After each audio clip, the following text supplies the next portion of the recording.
High শিক্ষার্থী বন্ধুরা, আশা করি তোমরা ভালো আছো। আজকে আমি তোমাদের সামনে আরো একটি ভিডিও নিয়ে উপস্থিত হয়েছি। তোমরা আমার ভিডিও দেখতে থাকো, সামনে তোমাদের পরীক্ষা। আশা করি এই ভিডিওগুলো তোমাদের উপকারে আসবে। শিক্ষার্থী বন্ধুরা, আমরা আজকে ত্রিকোণমিতির আরো কয়েকটি ফর্মুলা কিভাবে হয়েছে এই বিষয়গুলো নিয়ে আমরা আলোচনা করব। তোমরা সঙ্গে থাকো, ভিডিও দেখতে থাকো, আশা করি উপকৃত হবে। শিক্ষার্থী বন্ধুরা, তোমরা দেখতে পাচ্ছ এখানে 30 ডিগ্রি ও 60 ডিগ্রি কোণের ত্রিকোণমিতিক অনুপাত। কিভাবে এই অনুপাতগুলো হয় এই বিষয়গুলো আমি তোমাদের সঙ্গে শেয়ার করব। প্রথমে আমরা একটা 30 ডিগ্রি কোণ নেই। মনে করি এটি 30 ডিগ্রি কোণ,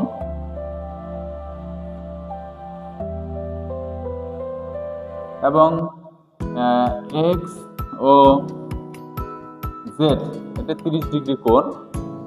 এই 30 ডিগ্রি কোণের ও জেড রশ্মির উপর পি একটি বিন্দু নেই। পি বিন্দু থেকে ও এক্স এর উপরে একটা লম্ব আঁকি। একটা লম্ব আঁকলাম, ও এম লম্ব আঁকি। ও এম লম্বকে কিউ পর্যন্ত বর্ধিত করি, যেন এটা এবং এটা যেন সমান হয়। তারপরে কিউ পর্যন্ত বর্ধিত করি, তারপরে ও কিউ যোগ করে বর্ধিত করে দিই। শিক্ষার্থী বন্ধুরা, এখন তোমরা সুন্দর একটি চিত্র দেখতে পাচ্ছ।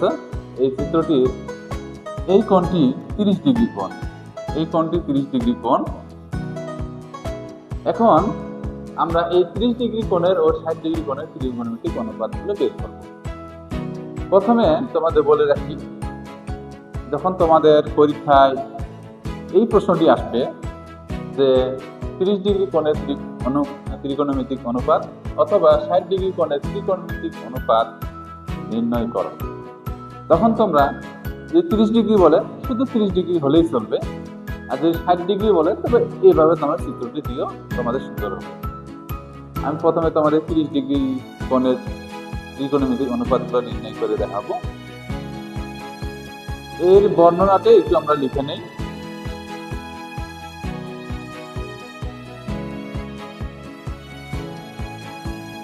মনে করি এক্স ও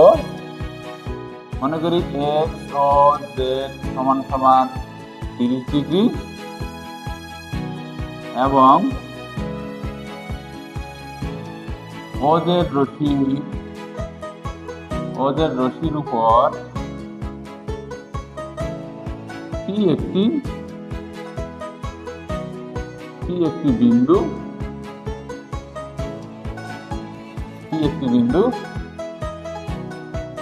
পি বিন্দু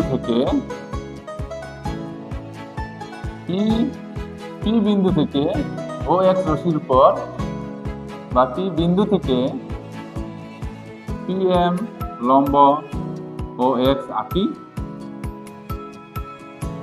যেন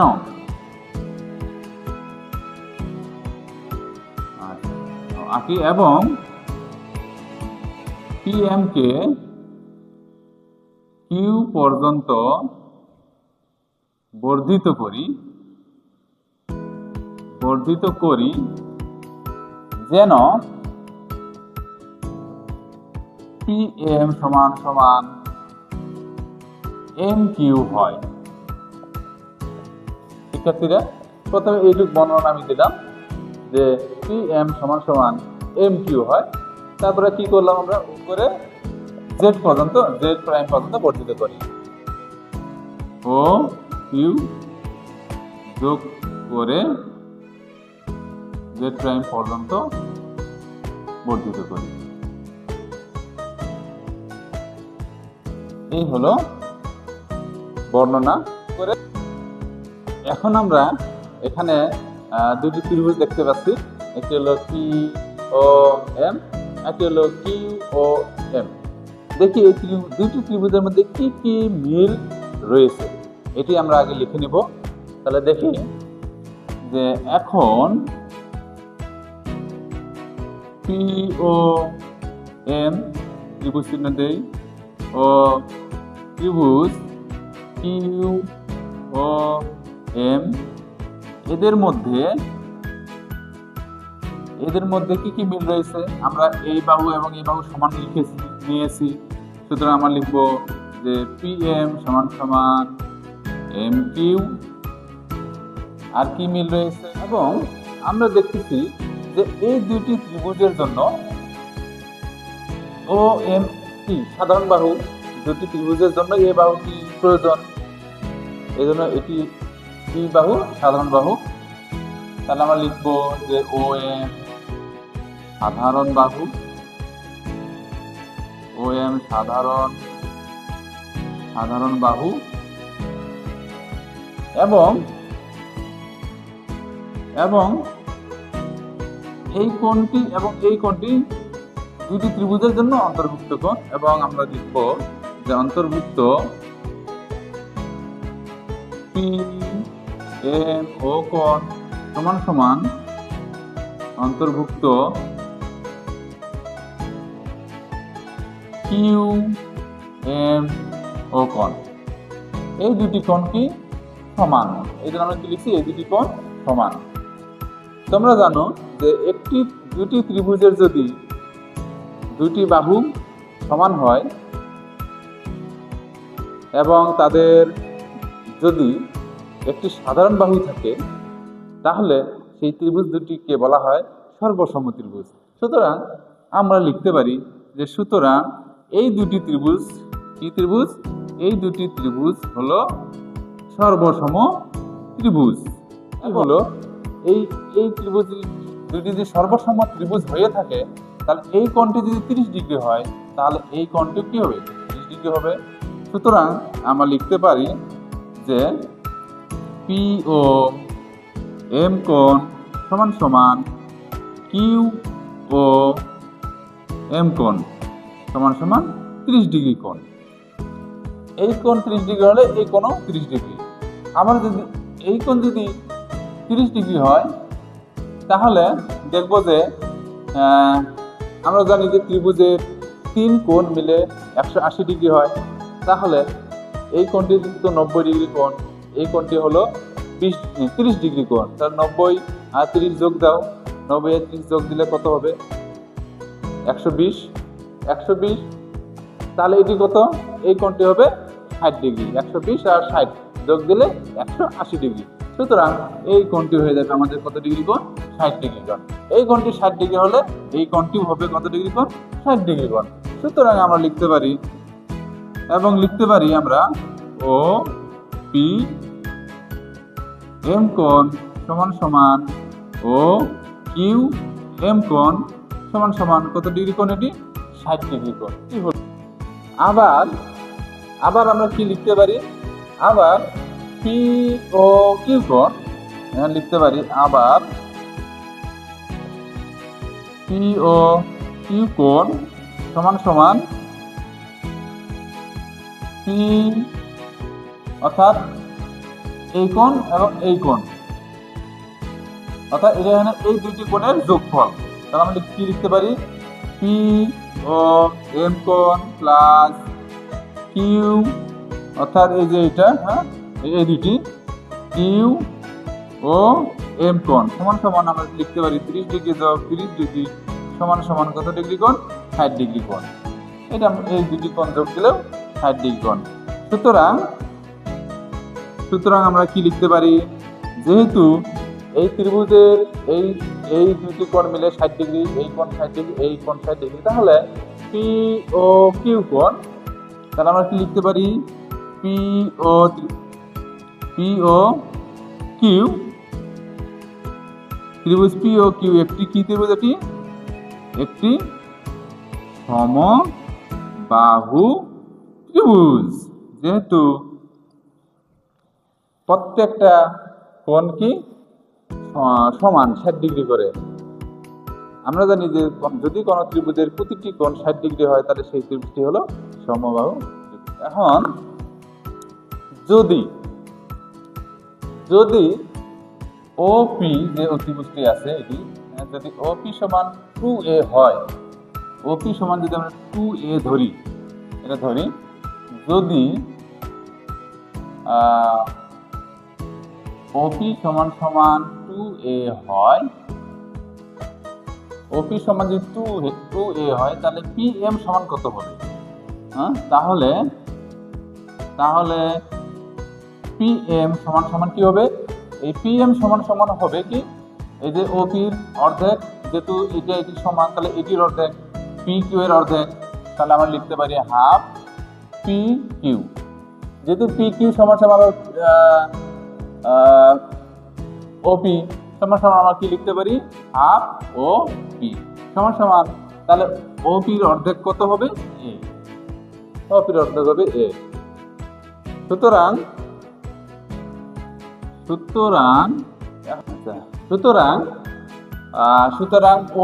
ও পি এম সমকোণী ত্রিভুজ হতে আমরা কি পাই? সুতরাং ও পি এম সমকোণী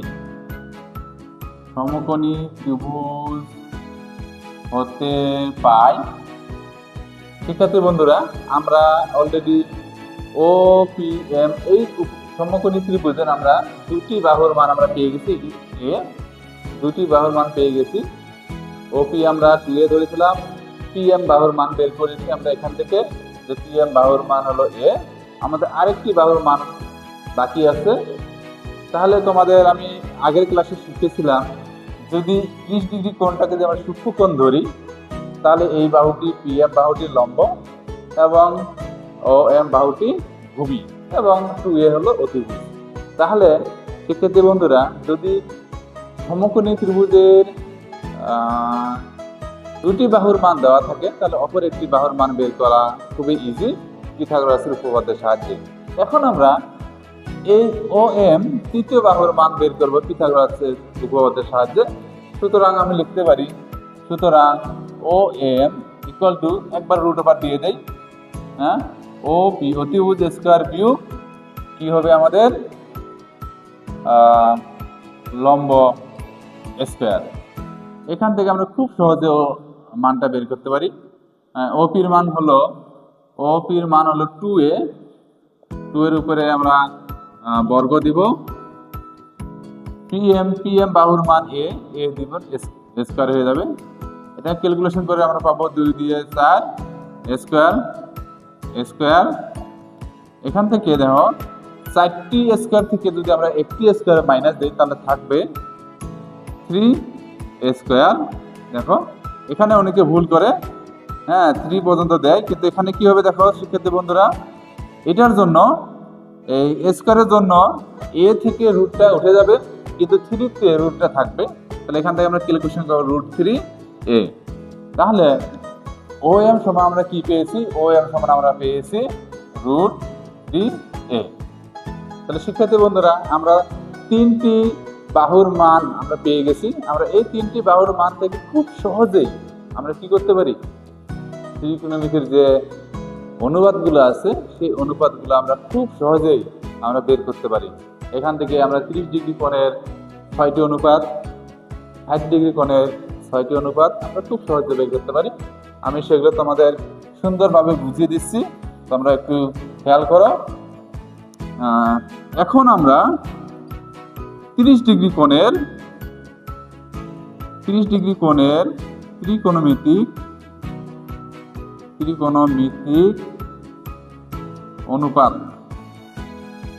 অনুপাত নির্ণয় করব। তাহলে প্রথমে সাইনের অনুপাত বের করি, সাইন 30 ডিগ্রি। তাহলে সাইন 30 ডিগ্রি সমান কি হবে শিক্ষার্থী বন্ধুরা? সাইন 30 ডিগ্রি অনুপাত কি হবে? যে সাইনের অনুপাত তোমরা জানো কি? লম্ব বাই অতিভুজ। তোমরা অবশ্যই আগের ক্লাসটি দেখবে, তাহলে এই বিষয়টি আগে তোমরা পরিষ্কার বুঝতে পারবে। সাইন 30 ডিগ্রির মান হলো লম্ব বাই অতিভুজ।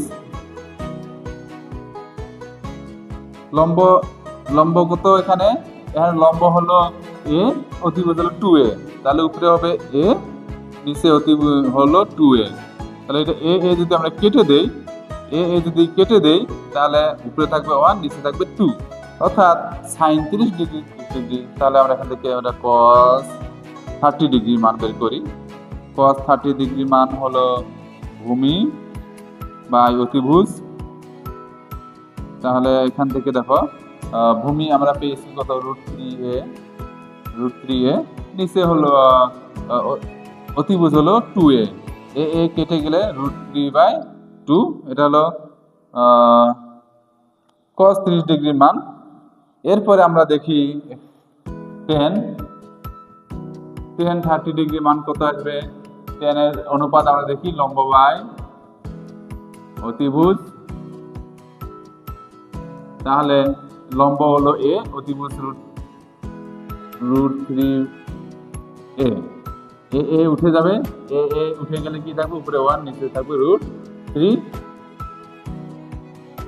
এদের বিপরীত যদি করে দেই, হ্যাঁ, সাইন কস ট্যান এদের বিপরীত যদি লিখি তাহলে আমরা বিপরীত মানগুলো পাবো। ট্যান এর বিপরীত কট, তাহলে কট 30 ডিগ্রির মান কি হবে, এটাকে উল্টিয়ে দাও, উল্টিয়ে দিলে √3 উপরে যাবে, 1 নিচে আসবে, অর্থাৎ √3। তারপরে কস 30 ডিগ্রির মান কি হবে, cos 30 ডিগ্রি মান হবে, এটাকে উল্টিয়ে দাও, 2 কে উপরে দাও, √3 কে নিচে দাও, 2 উপরে যাবে, √3 নিচে আসবে, এটি হলো cos